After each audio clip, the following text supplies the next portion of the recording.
नमस्कार, स्वागत है आपका बीटीवी न्यूज में। आपके साथ मैं हूं सना और आइए करते हैं खबरों की शुरुआत इस खबर के साथ। 1 जुलाई से देश भर में लागू हुए 3 नए कानूनों के बारे में जनमानस को अवगत कराने के लिए थाना स्तर पर बैठक आयोजित की गई। इसी कड़ी में ओमती थाने में भी पुलिस अधिकारी, कर्मचारियों और आम जनमानस को न्यू क्रिमिनल मेजर एक्ट के बारे में विस्तार से बताया गया।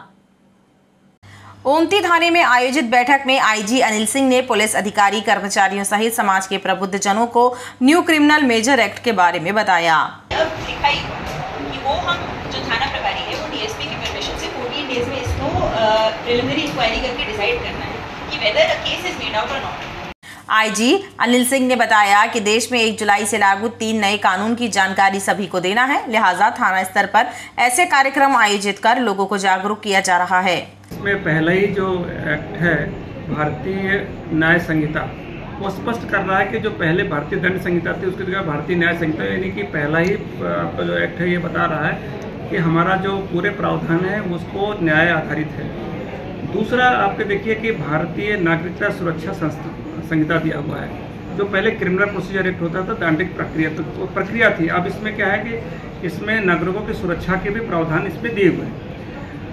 इसमें जो नए नए प्रावधानों में है उसमें जैसे महिला संबंधी अपराधों में है कि अब उनके जो कथन होंगे वो वीडियो में होंगे, वीडियो रिकॉर्डिंग भी होगी और उनके जो स्टेटमेंट होंगे वो महिलाएं द्वारा लिया जाएगा, महिला पुलिस अधिकारी द्वारा होगा। इवन उनका जो संस्कृति वाला जो है कन्फेशनल जो स्टेटमेंट होगा वो भी महिला जज द्वारा लिया जाएगा, तो वो प्रावधान दिया है। इसी तरह से जो वृद्ध हैं, 60 ईयर से ऊपर के हैं या 15 साल कम बच्चे हैं, अशक्त लोग हैं, उनके बयानों के लिए हमें थाने उनको बुलाने की आवश्यकता नहीं, हम जाकर हमारी पुलिस वहाँ जाकर उनको बयान देंगे। लोगों ने राय का इसका प्रचार प्रसार और अधिक हो, हम लोगों ने बिल्कुल मानते हैं कि प्रचार प्रसार और हो, और हम लोग प्रचार प्रसार में कुछ होर्डिंग भी लगाएंगे और साथ में स्कूलों, कॉलेजों और जो संस्थाएं हैं वहाँ पर भी हमारे अधिकारी जाकर इस जो नए कानून है उनके बारे में उनको सरल भाषा में बताएंगे ताकि वो समझ सके कि जो नया कानून आया है कैसे उनके लिए हितैषी है। नगर निगम की बजट बैठक में उस वक्त हंगामा मच गया जब कांग्रेस पार्षद दल ने महापौर के खिलाफ नारेबाजी शुरू कर दी। काले कपड़े पहनकर बैठक में पहुंचे कांग्रेस के पार्षदों ने आरोप लगाया कि दल बदलकर महापौर ने जनता के साथ छलावा किया है, उन्हें पद से इस्तीफा देना चाहिए। नगर निगम में आयोजित बजट बैठक में कांग्रेस के पार्षद काले कपड़े पहनकर पहुंचे और बैठक शुरू होते ही उन्होंने महापौर जगत बहादुर सिंह अन्नू के खिलाफ नारेबाजी शुरू कर दी। कांग्रेस पार्षद दल ने आरोप लगाया कि कांग्रेस से बिना इस्तीफा दिए उन्होंने दल बदल कर दिया है। यह कार्य जनता के साथ छलावा है, लिहाजा उन्हें पद से इस्तीफा दे देना चाहिए।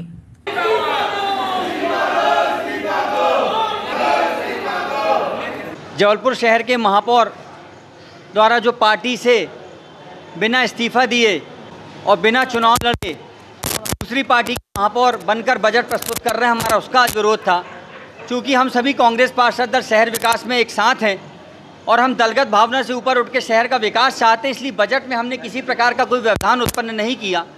लेकिन हम सभी पार्षदों ने निर्णय लिया था कि जबलपुर शहर के महापौर ने जनमत का विश्वासघात किया है जनता से जबलपुर शहर की, और पहली बार शायद इतिहास में ऐसे महापौर मिले हैं कि आज वो किसी और पार्टी से, कांग्रेस पार्टी से चुनाव जीतकर भारतीय नगर निगम की बैठक में महापौर जगत बहादुर सिंह अन्नू ने वर्ष 2024-25 के लिए 1500 करोड़ रुपए का अनुमानित बजट पेश किया है। महापौर ने कहा कि अगले 3 वर्षों में शहर विकासशील की श्रेणी से बाहर निकलकर विकसित शहरों की श्रेणी में शुमार होगा। वहीं विपक्ष ने बजट की घोषणाओं को हवा-हवाई बताया। नगर निगम की बैठक महापौर जगत बहादुर सिंह अन्नू ने वर्ष 2024-25 के लिए 1500 करोड़ रुपए का बजट पेश किया है। महापौर ने कहा कि विकास पर आधारित इस बजट के जरिए शहर का कायाकल्प होगा। जल संकट से निपटने के लिए 312 करोड़ रुपए की योजना के जरिए घर घर नर्मदा जल पहुंचाया जाएगा। नर्मदा में मिलने वाले सभी नालों पर एसटीपी प्लांट लगेगा और 12 लाख पौधे लगाकर पर्यावरण संरक्षण के क्षेत्र में ऐतिहासिक कार्य किया जाएगा।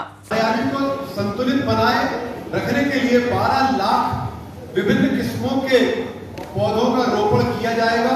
इस कार्य में नागरिकों की बढ़ चढ़कर भागीदारी दी जाएगी तथा ताकि लोगों की जागरूकता भी बने। माह जून 2024 से सितंबर 2024 तक 1 लाख एवं अक्टूबर के माह में विश्व रिकॉर्ड बनाते हुए 11 लाख पौधारोपण किया जाएगा। यह कार्य भी प्रगति पर आगे तेजी से चल रहा है। वर्तमान में लगभग 50 करोड़ से अधिक का बिजली बिल का भुगतान नगर निगम को करना पड़ता है। अतः नगर निगम में खपत होने वाली बिजली को सौर ऊर्जा या हाइब्रिड के द्वारा संचालन किए जाने का कार्य किया जाएगा, जिससे निगम को आत्मनिर्भरता बढ़ेगी और एक बड़ी बचत आएगी। इस काम में टेंडर हो चुका है।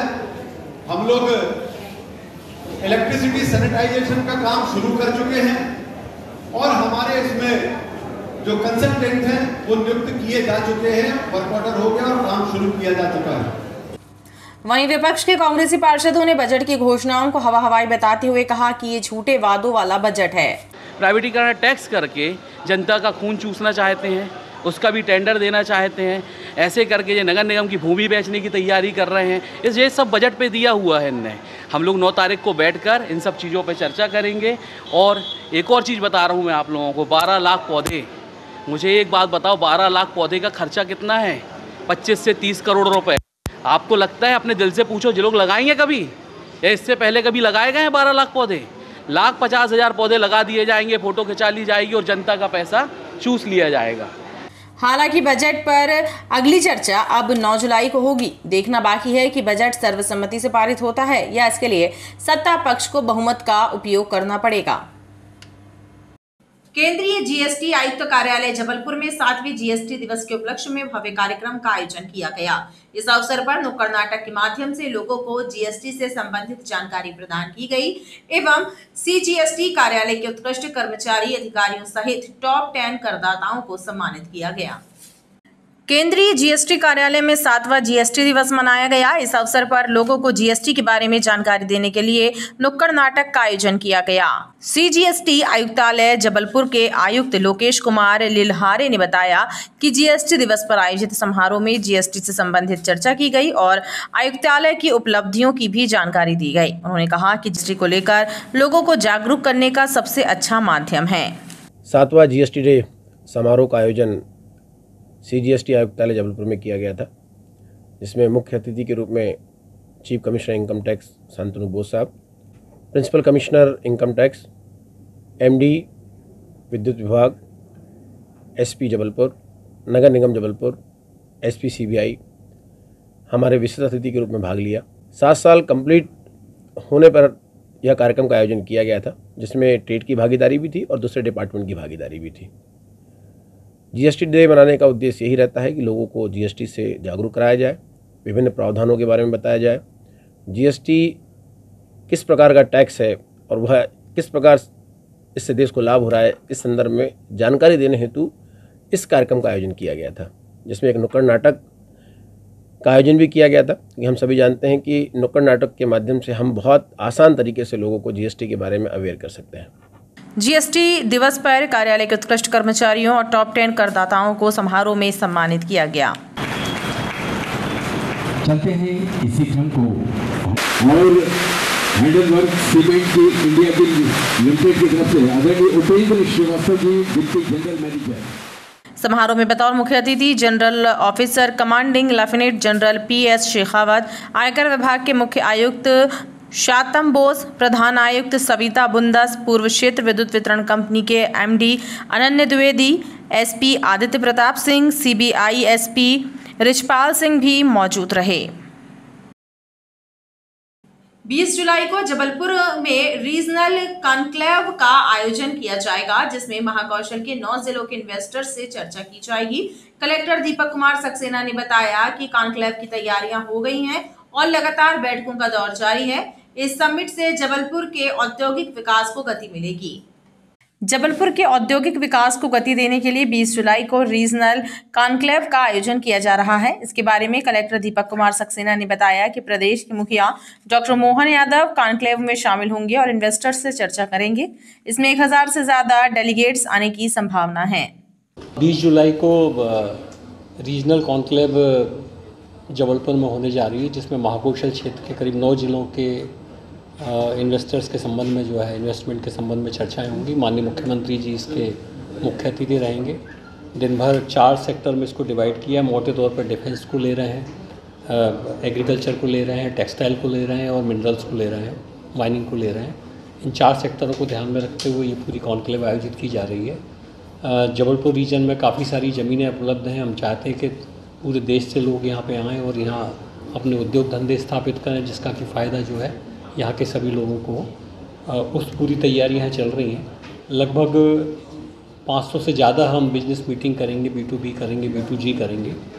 माननीय मुख्यमंत्री जी की 1-to-1 इन्वेस्टर्स के साथ इसमें मीटिंग्स होंगी।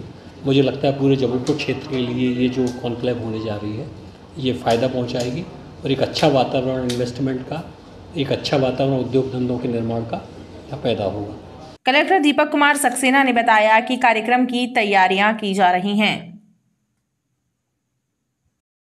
जबलपुर से राजनीति की शुरुआत करने वाले पूर्व सांसद स्वर्गीय शरद यादव को याद किया गया। अंबेडकर चौक के पास स्थित ललित उद्यान में आयोजित कार्यक्रम के दौरान शरद यादव विचार मंच के सदस्यों ने पौधारोपण किया और जातिगत जनगणना की मांग को लेकर जिला प्रशासन को प्रधानमंत्री के नाम एक पत्र सौंपा। जबलपुर से राजनीति की शुरुआत करके दिल्ली तक का सफर तय करने वाले पूर्व सांसद स्वर्गीय शरद यादव को याद करते हुए शरद यादव विचार मंच के द्वारा ललित उद्यान में कार्यक्रम आयोजित किया गया। इस अवसर पर विचार मंच के सदस्यों ने स्वर्गीय शरद यादव को श्रद्धा सुमन अर्पित किए। इस अवसर पर पौधारोपण भी किया गया। आज हम उनका जन्मदिन मना रहे हैं, पौधारोपण करेंगे और जाति जनगणना को लेके एक राष्ट्रपति महोदय को, प्रधानमंत्री महोदय को और मुख्यमंत्री महोदय को ज्ञापन सौंपेंगे कि देश की जाति की गणना हो जाए और जिसकी जितनी संख्या है उसको उतने अधिकार दिए जाएं। और शरद जी के जन्मदिन पे हम लोग उनको याद करते हुए श्रद्धांजलि अर्पित करें। जबलपुर में शरद यादव जी ने नहीं थे, समूचे देश में उन्होंने लड़ाई को लड़ने का काम गरीबों के किया है। हम जबलपुर वासी महापौर जी से इस बात का लगातार निवेदन कर रहे हैं कि इस ललित उद्यान में आदरणीय शरद यादव जी की भव्य प्रतिमा स्थापित की जाए ताकि शहर उनसे प्रेरणा ले सके, युवा नौजवान प्रेरणा ले सके। संगठन ने जातिगत जनगणना कराने की मांग को लेकर प्रधानमंत्री एवं मुख्यमंत्री के नाम एक पत्र जिला प्रशासन को सौंपा है। जिला अस्पताल में आकस्मिक चिकित्सा कक्ष और उससे लगे वार्ड के आसपास दिन ढलते ही अंधेरा छा जाता है। दरअसल हॉस्पिटल परिसर में पोल पर लगी लाइटें बंद हैं, जिसके कारण अंधकार छाया है और मरीज के परिजनों को भी काफी परेशानी हो रही है। ये नज़ारा है विक्टोरिया अस्पताल का, जहां पर दिन ढलने के बाद अंधकार छाया रहता है। अस्पताल परिसर को रोशन करने वाली लाइटें बंद रहती हैं, जिसकी वजह से मरीज एवं उनके परिजनों को बेहद परेशानी हो रही है। उनका कहना है कि बारिश के दिनों में अस्पताल परिसर में लाइट न होने से उन्हें आवागमन में दिक्कत हो रही। वहीं मरीज के परिजन परिसर में भोजन करते हैं, ऐसे में अंधेरा होने की वजह से उन्हें अस्पताल के बाहर जाना पड़ता है। देखते हैं आप ये भी लाइट पूरी बंद पड़ी है, ये बहुत दिक्कत है, पेशेंट को आने जाने में बहुत तकलीफ होती है। कहाँ पर ध्यान देना चाहिए अस्पताल वालों को। हाँ, क्या दिक्कत हो रही है, क्या देख रहे हैं आप? ये विक्टोरिया में अस्पताल में देखो इसकी लाइट पूरी बंद पड़ी हुई है, यहाँ बैठने आने में उठने बैठने में दिक्कत होती है पेशेंट को वगैरह को। इसकी लाइट बंद है। हाँ, फीवर रहा, चक्कर आ रहे थे, कमजोरी थी, तो यहाँ पर पूरी स्ट्रीट लाइट गोल है, अंधेरा है, खाना खाने आया तो गिर गया, कुछ परेशानी हुई तो क्या कर सकते हैं बताइए आप। कब से है यहाँ पे, कब से देख रहे हैं? काफ़ी दिन से हो गया यहाँ पे, 3-4 दिन से मैं हूँ, जब से लाइट मेरे को तो पूरी स्ट्रीट लाइट बंद है, पूरी बंद, पूरा अंधकार छाया हुआ है यहाँ पर। अस्पताल परिसर में मौजूद लोगों ने बताया कि लाइटें बंद पड़ी हैं, इसके बाद भी इनका सुधार कार्य नहीं कराया गया। कार में सवार एक नाबालिग लड़की पर चाकू से दनादन वार करके उसकी हत्या करने की घटना सामने आई है। बड़ी ओमती में सोमवार की शाम को हुई हत्या की इस वारदात से सनसनी फैल गई। पुलिस ने फरार आरोपी की पतासाजी शुरू कर दी है। बड़ी ओमती घंटाघर क्षेत्र में एक नाबालिग लड़की की चाकू मारकर हत्या कर दी गई। ओमती थाने से चंद कदमों की दूरी पर हुई हत्या की वारदात के बाद आरोपी फरार हो गया। लड़की के परिजनों ने बताया कि शाम लगभग 6 बजे की ये घटना है और जब उसे इलाज के लिए अस्पताल ले गए तब तक उसकी मौत हो चुकी थी। आरोपी का नाम गुफरान बताया जा रहा है, जो मच्छरहाई क्षेत्र का रहने वाला है। ये मेरे घर में मेरी पोती है ये, और मेरे घर में बच्चे दौड़ते आए कि आपकी तमन्ना को कोई ने चाकू मार दिया। मैं पानी भर रहा था घर में, शाम को ये 6-6:15 बजे की बात है। हम लोग जैसे ही वहाँ विक्टोरिया पहुँचे, विक्टोरिया वालों ने मेडिकल रेफर करे।